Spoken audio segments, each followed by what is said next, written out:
We often hear the phrase work-life balance tossed around casually, as if life is simply a scale that can be leveled by tweaking our schedules and squeezing in a little more free time. But poet, philosopher, and storyteller David Whyte invites us to think differently. He poses a deeper, more thought-provoking question. What if life isn't meant to be neatly balanced, but instead lived wholeheartedly, fully immersed in the devotion to what genuinely calls us?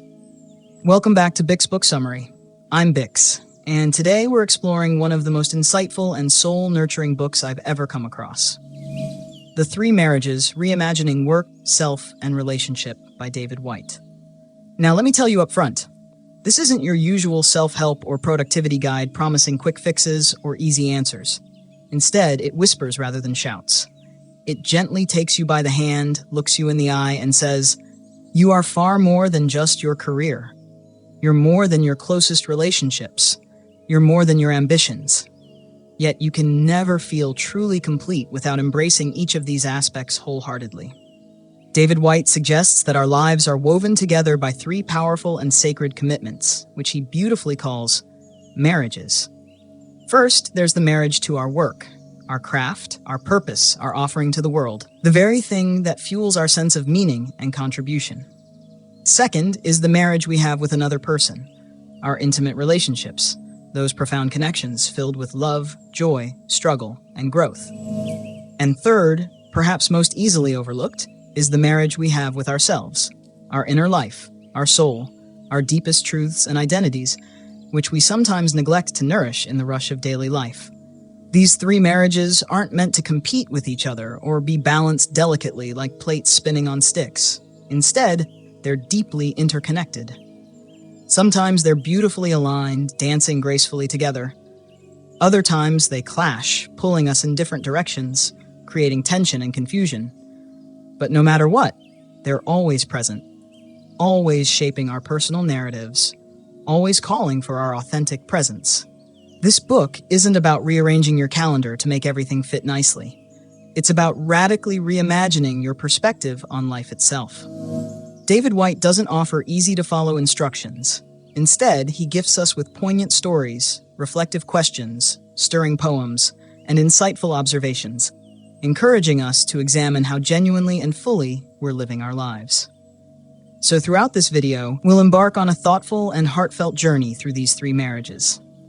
We'll explore some profound and essential ideas together. Why do we sometimes lose ourselves in the very things we once passionately loved? How can we simultaneously hold space for love and ambition without feeling like we're betraying either? What does loyalty truly look like? Not only to others, but especially to our own souls. And how might embracing, rather than avoiding, the inherent tension between these three commitments lead us toward a richer, more integrated, and ultimately more fulfilling life? This isn't a discussion about balance, it's about devotion. And devotion, as Whyte reminds us, doesn't mean striving for perfection. Instead, it means bringing genuine presence, thoughtful attention, unwavering honesty, and an openness to keep engaging deeply with life's conversations, even when they become complicated, uncomfortable, or messy. So let's start this journey together with the first marriage, the marriage to our work. It's the one that often defines how the world sees us, provides our livelihood, and shapes our identities. Yet it's also the one most capable of silently draining us from within when we forget its deeper meaning. Next, let's explore the marriage to work, when your calling becomes your cage. We live in a world that often asks us, "What do you do?" long before it ever pauses to ask, "Who are you?" From the earliest moments of our lives, we're encouraged to chase after success, build impressive careers, find our so-called calling, and pour our hearts into it.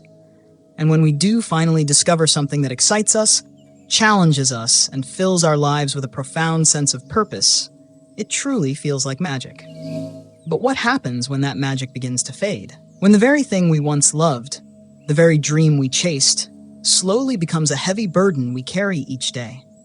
What happens when the career, the business, or the ambition starts demanding more from us than it gives back? David Whyte describes this beautifully as the marriage to work. Not merely employment or the act of earning money, but rather the deeper commitment we make to a craft, a cause, or a particular path in life.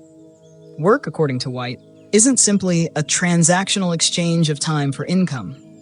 It's a profound relationship, capable of growth or decay, nourishment or depletion. Whyte shares an intimate reflection from his own journey, transitioning from corporate settings to embracing his calling as a poet, speaker, and storyteller. Even though his work brought success and admiration, he gradually found himself overcommitted and scattered, saying yes to everything until he felt utterly drained and empty. Ironically, the very success he chased had imprisoned him, trapping him inside expectations and obligations he himself had agreed to. Through this deeply personal experience, Whyte uncovered a powerful truth. No matter how meaningful or fulfilling our work is, it cannot be the sole resting place for our identity.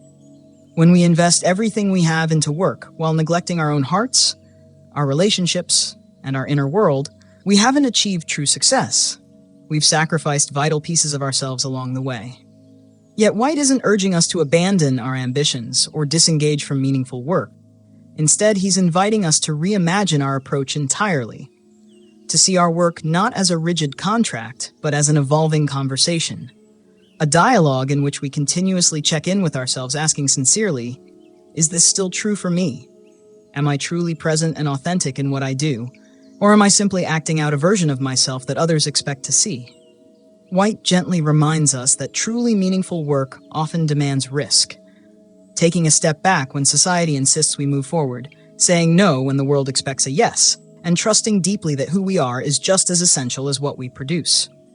In one of the most compelling passages, he compares our relationship with work to a long, challenging, yet potentially enriching marriage. Just as passion can fade and routines can grow stale in our personal relationships, our connection to our work also requires ongoing attention, rediscovery, and fresh perspective. He encourages us to pause and ask ourselves openly and honestly, what initially drew me to this work? What part of me remains vibrant and alive within it? And what part of myself have I neglected or abandoned? What do I need to reclaim, not merely in my daily schedule, but deeply within my own soul? Because when our work transforms from genuine intimacy into mere effort, when it becomes motion without meaning, it stops being a marriage. Instead, it becomes a performance, one from which our souls inevitably withdraw. This isn't a call to quit or abandon what you love. It's an invitation to remember why you fell in love with your work in the first place. It's about approaching your craft with fresh eyes, renewed honesty, and openness, allowing the relationship to bloom again. And just like any meaningful relationship, this requires boundaries, patience, forgiveness, and occasionally some breathing room. As Whyte beautifully puts it, you must make friends with your work again. Otherwise, it will become a stranger, and eventually your jailer. Now, while our relationship with work often shapes how the outer world sees us, there's another critical relationship, often neglected yet incredibly powerful, that shapes the person we are within. Next, let's journey deeper inward and rediscover the marriage to self, finding your way back to the person you've always been. There's a strange paradox woven into our lives. You can be surrounded by friends, deeply engaged in meaningful work, loved by family, and yet still feel profoundly disconnected from the one person who is always there, quietly waiting, yourself. David Whyte calls this second sacred commitment the marriage to self, and it might just be the most elusive and delicate of the three marriages he describes. It's not elusive because it's complicated or distant, but precisely because it's so easily overlooked, forgotten, or abandoned in favor of everything else we're expected to be. We enthusiastically say yes to the job opportunities, yes to relationships, yes to all the roles we're asked to play, partner, parent, provider, friend. And yet, as we fill these roles, we begin drifting away from our own inner voice, that quiet voice deep within us, the one that knows exactly what we long for, what we truly need, and the dreams we silently carry but rarely acknowledge. It's the voice that whispers urgently to us when we're too busy being helpful, productive, agreeable, and useful to others. Whyte portrays our relationship with ourselves not as a fixed identity or an established personality, but as a dynamic, living dialogue, one that evolves and deepens through reflection, introspection, and solitude, much like a marriage deepens through meaningful conversations. Yet solitude is something most of us instinctively avoid. We drown it out with busyness, distractions, noise, and endless activities. Perhaps we fear what we might hear if we allowed ourselves to truly listen. What if the person we meet in that quiet space no longer resembles who we thought we were? But Whyte gently encourages us not to run from that fear, but to courageously lean into it, to reclaim ourselves from the edges of life where we've drifted.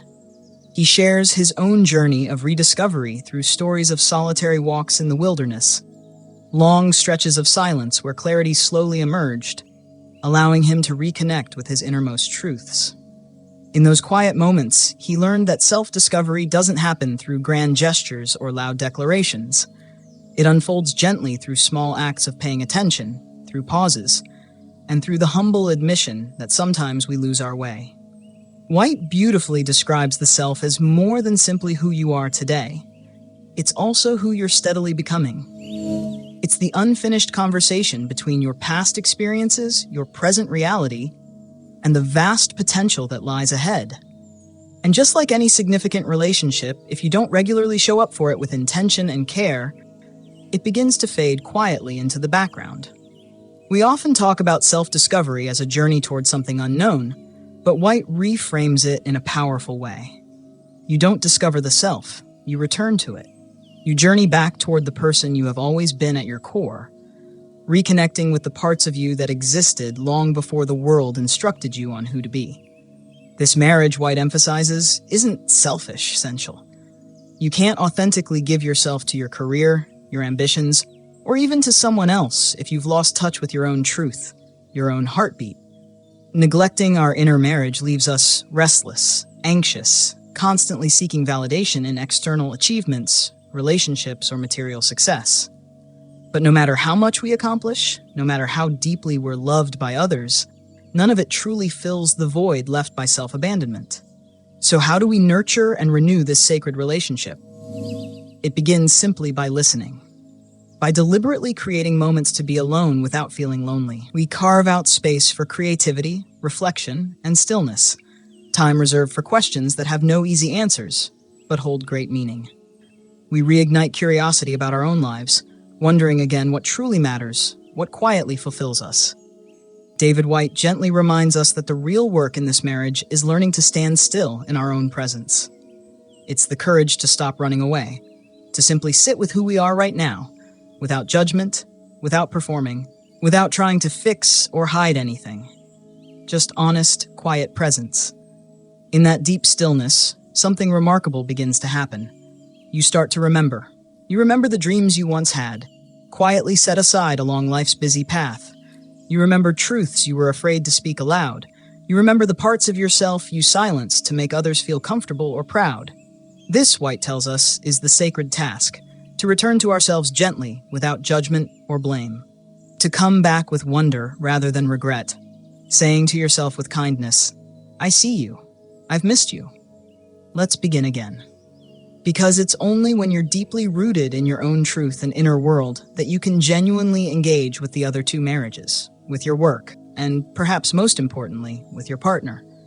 And speaking of partnership, it's time to explore perhaps the most visible, emotionally charged, and beautiful marriage of them all, the marriage we share with another person. Next, let's journey into the marriage to others, embracing love, intimacy, and the adventure of the shared unknown. Love, it's perhaps the most romanticized, dreamed about, yet misunderstood experience we share as humans. But when David Whyte speaks of the marriage to another, he doesn't offer us fairy tales or perfect endings. Instead, he gently guides us into the deeper truth of intimacy, the raw, ever-evolving journey where two people choose to walk side by side into the unknown. They don't always know where they're headed, but they're committed to traveling together, even through uncertainty and change. Society often paints marriage, or any committed partnership, as a destination we finally reach once vows are exchanged or promises are spoken. But Whyte challenges this conventional wisdom profoundly. He invites us instead to see marriage as something far more alive and dynamic, a continuous, lifelong conversation, a dialogue that's sometimes beautiful, sometimes awkward, often sacred, between two souls who are constantly evolving. And here's the truth he emphasizes. In that conversation, we aren't always fluent. We stumble over words, misunderstand, and sometimes fall silent. The real challenge, according to Whyte, isn't a lack of romance or even the presence of disagreements. It's the illusion that we fully know each other. It's the belief that after spending years together, we've somehow figured out our partner. But genuine intimacy, Whyte tells us, requires humility and courage. It asks us to release our assumptions and embrace the beautiful mystery of the person beside us. Because the truth is, the person you fell in love with years ago, the one you committed to 5, 10, or even 20 years ago, is not the same person today. And neither are you. Whyte beautifully frames the challenge of long-term relationships not as one of solving problems, but of remaining present and attentive as each person unfolds and grows over time. True partnership means daring to continuously ask each other with open curiosity, who are you now? And equally importantly, who am I becoming in your presence? This isn't a soft or easy kind of love. It demands clarity, boundaries, and deep honesty. It requires the bravery to speak truthfully when silence feels safer, and the grace to truly listen when defensiveness is tempting. Whyte profoundly shifts the notion of partnership, explaining that love isn't about completing one another. It's about witnessing each other authentically. It's standing side by side, fully committed to each other's growth, to celebrating each other's becoming, even when that growth challenges our own comfort. He emphasizes that lasting love isn't simply built on attraction, chemistry, or even compatibility alone. At its heart, love is rooted deeply in mutual vulnerability, the willingness to let another person witness you in your moments of strength, and equally in your times of uncertainty, insecurity, and fear. It's allowing someone to see your hidden self and embracing theirs in return. This love, Whyte reminds us, doesn't live in grand gestures or extraordinary moments alone. It's built through daily acts of returning to each other, small, quiet commitments made in everyday life. It's the conversations at the end of a tiring day, the willingness to forgive after misunderstandings, the laughter shared during ordinary moments, and the gentle acts of reaching out even when you're weary. According to Whyte, a healthy marriage isn't a relationship devoid of conflict. Instead, it's a partnership where both individuals are committed to growing, evolving, and staying deeply curious about one another through life's changes. Because ultimately, love isn't a static destination. It's a lifelong pilgrimage. And just as the marriages to our work and ourselves need ongoing care, the marriage to another person demands regular nourishment and thoughtful attention. Not just during anniversaries or crises, but within the ordinary, gentle rhythms of daily living. And here's Whyte's powerful insight that brings this all together. These three marriages, to our work, ourselves, and another, are not separate lanes we balance delicately. Instead, they're deeply interconnected threads woven into the fabric of our lives. Neglecting one will inevitably strain the others, but nurturing one relationship can revitalize them all. So how can we weave these marriages together into a unified, meaningful life? A life of integration, fulfillment, and true wholeness. That's exactly where we're heading next. Life isn't a neat checklist we can tick off, or a perfectly balanced scale where each part of our lives sits quietly in its compartment.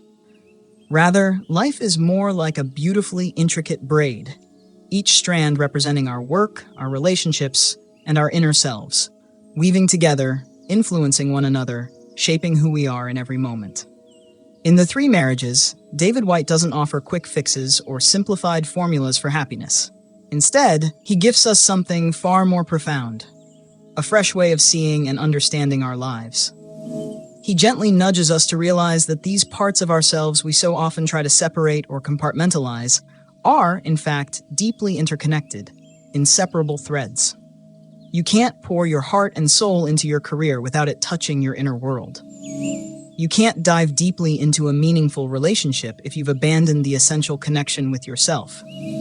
Likewise, you can't grow personally without that growth inevitably impacting your love life, your work, your creativity, every part of your existence. Whyte calls us to step away from chasing the unrealistic illusion of perfect balance. Instead, he urges us to embrace something richer, deeper, and more authentic: integration. Integration isn't a state of constant harmony or perpetual calm. It's the willingness to stand bravely in the tension, to be honest and present when things become difficult. It means resisting the temptation to escape into work when relationships feel overwhelming, or retreat into solitude when our jobs feel too demanding. It means realizing that success in one area of our life can never fully compensate for silence or neglect in another. David Whyte reminds us that we're always accompanied by these three commitments: our work, our beloved, and our deeper self. And our task isn't to pick and choose among them, but to remain deeply connected and in conversation with each of them. Sometimes one will demand more attention, while another quietly waits. But the critical insight is never to allow one aspect to permanently overshadow the others. The goal is to keep this dialogue alive, to continually revisit each commitment with genuine honesty, curiosity, and care. Wholeness, as Whyte beautifully describes, isn't found in flawless perfection. It's found in willingness, the willingness to fully show up, to be genuinely present, to stay devoted to each aspect of our lives, even when it's messy and challenging. Wholeness looks like the artist who courageously pauses to be alone with herself, even when the world demands endless productivity. It's the partner who gently asks their loved one, "What do you need from me right now?" even when they're exhausted or uncertain. It's the entrepreneur who bravely says, "I must walk away from this lucrative deal because it doesn't align with who I truly am." Wholeness is messy, human, and deeply vulnerable. The people who embody it aren't those who have perfectly balanced lives or have it all figured out. They are simply those who keep listening deeply, allowing their lives to be shaped by love, guided by purpose, and anchored in genuine self-awareness. They continually invite all parts of themselves to sit together at life's table. Because the greatest tragedy isn't failing in one of these marriages, it's moving through life without ever realizing that all three were deeply sacred, deserving of your full attention and devotion all along. So pause for a moment and reflect honestly with yourself. What does your work truly reveal about what you value most in life? Have you taken the time lately to reconnect with the person you are quietly becoming? Are you truly present in your closest relationships? Not merely physically present, but emotionally open, honest, and real. These questions don't have simple or perfect answers. But there is a path forward, a meaningful, lifelong conversation worth continuing. And that's exactly what the Three Marriages invites us into. Not a tidy life of perfect balance, but a profoundly human life filled with meaningful devotion, genuine presence, and heartfelt courage. Let's wrap this beautiful journey together with one final reflection.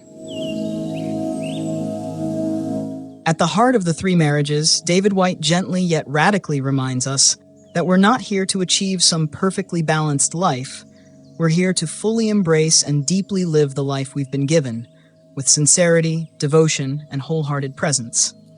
The world often pressures us to master time management, prioritize efficiently, and keep everything neatly organized, as if that's the secret to happiness. But Whyte quietly challenges this common wisdom. He calls us towards something more profound, something deeply sacred. To show up authentically for what we genuinely love, even when it's messy, even when it pushes us beyond our comfort zones. He invites us to remain deeply committed to the Three Marriages, to our work, our relationships, and our inner selves, not just in moments of ease, but especially in moments of tension, struggle, and growth. Whyte doesn't urge us to rank these marriages in order of importance or sacrifice one for the others. Instead, he urges us to stop neglecting any of them, because when one is starved of attention and care, the others quietly begin to weaken as well. Just think about your own life for a moment. When your work is meaningful, purpose-driven, and fulfilling, it nourishes your confidence, ignites your creativity, and energizes your soul. When your relationship is vibrant, emotionally connected, and alive, it becomes a powerful source of strength rather than a distraction or burden. And when you consistently nurture your inner self, you arrive everywhere else in life, with clarity, openness, and heartfelt authenticity. These three marriages aren't separate roads to juggle. They form one integrated life, one continuous conversation, one beautifully sacred weave. And perhaps the most comforting truth David Whyte leaves us with is this: you don't need to get it perfectly right every time. You simply need to keep returning. Returning again and again, Coming back to your work with renewed curiosity, coming back to your partner with fresh eyes and an open heart, returning to yourself with compassion rather than self-criticism. Because presence isn't about perfection, it's about participation. It's about choosing courageously to engage with life, rather than stepping back and hoping it resolves itself. So, if lately you've felt pulled apart, if you found yourself giving too much to one area of life, while another slowly withers, or if you've been moving through your days without truly being present, let this moment be your gentle invitation. Come home. Come home to the work that quietly still whispers your name. Come home to the relationship that longs to be rediscovered, renewed, and reawakened. Come home to the self you set aside in the frantic pursuit of becoming someone else. These 3 sacred marriages belong uniquely to you.